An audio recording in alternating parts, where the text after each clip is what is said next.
I go by the name Fatima Hussein. My name is Mensa Dorina Mpansa. I'm Boa Hindorus.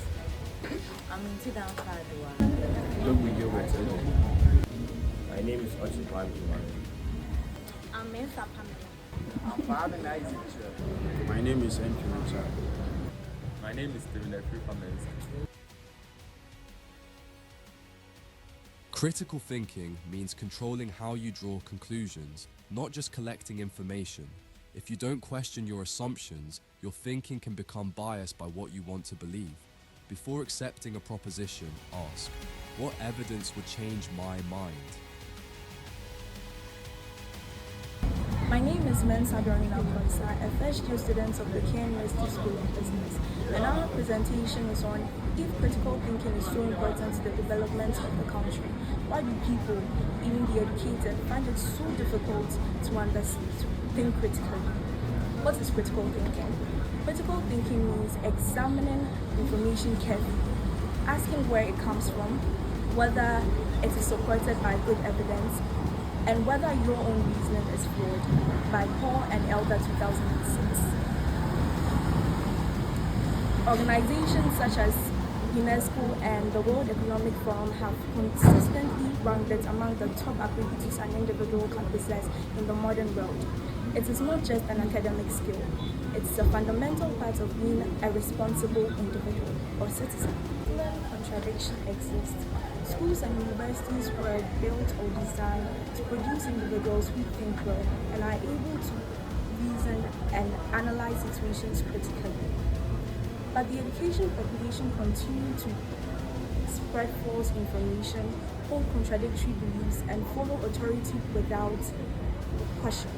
Hi, I'm talking about why critical thinking is important or it matters.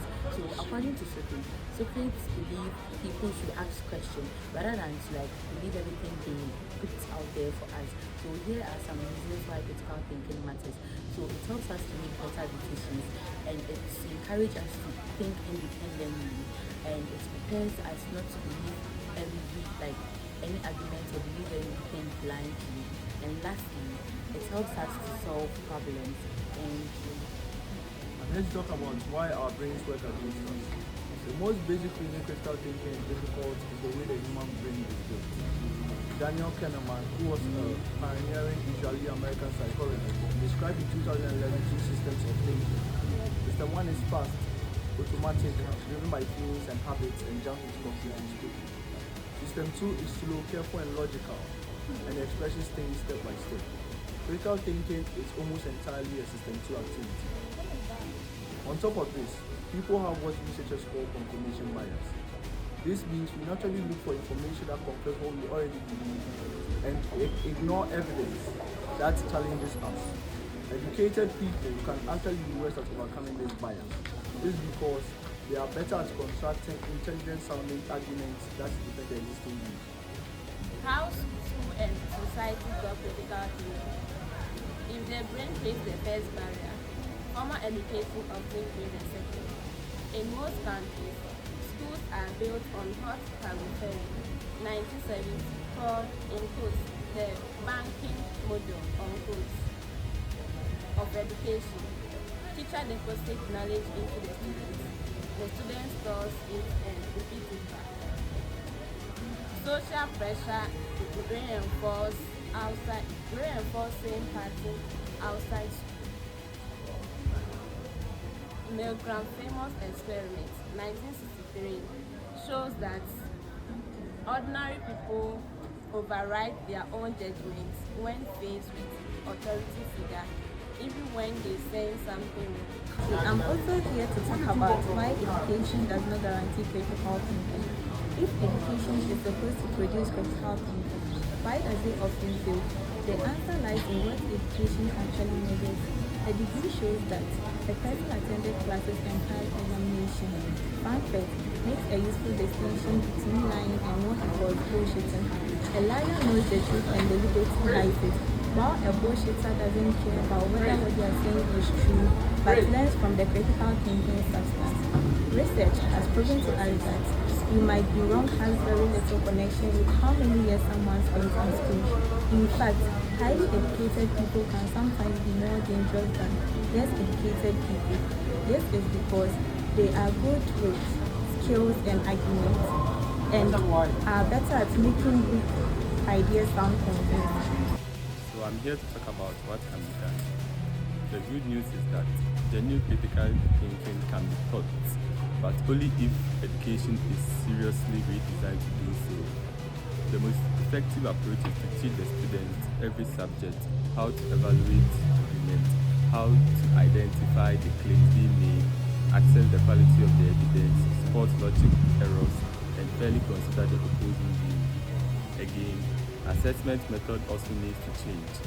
As long as education mainly tests whether the student can remember facts, students will spend time memorizing facts. Tests that require students to analyze facts are being followed. Students and universities must be honest to their own practice. An institution that expects students to question ideas in the classroom but punish them for questioning institution decisions is sending a contradictory message. Thank you. In conclusion, we commence with a question that seems very simple, but one very deep. If critical thinking is very important, why is it critically and logically difficult for even the highly educated? The answer: this presentation has argued to the form that it is being based on three different factors. Getting degree does not solve the problem of critical thinking. Also, most of the educational system does not teach critical thinking as a topic nor a subject, but rather rewards it. This consequence goes far beyond classroom, and societies that lack critical and logical thinking ability find it easy to be manipulated and also get misinformation and poor leadership. Building a genuinely developed society means building people who ask hard questions, and that requires being honest about the question. Thank you. Although critical thinking is highly valuable, education alone does not guarantee its use. Factors such as personal biases, emotions, social influences, cultural practices, overconfidence can even lead even educated individuals to think uncritically. Therefore, critical thinking is not just a skill acquired through education, but a habit required through continual practices, self-reflection, openness, and one's own approach. Thank you.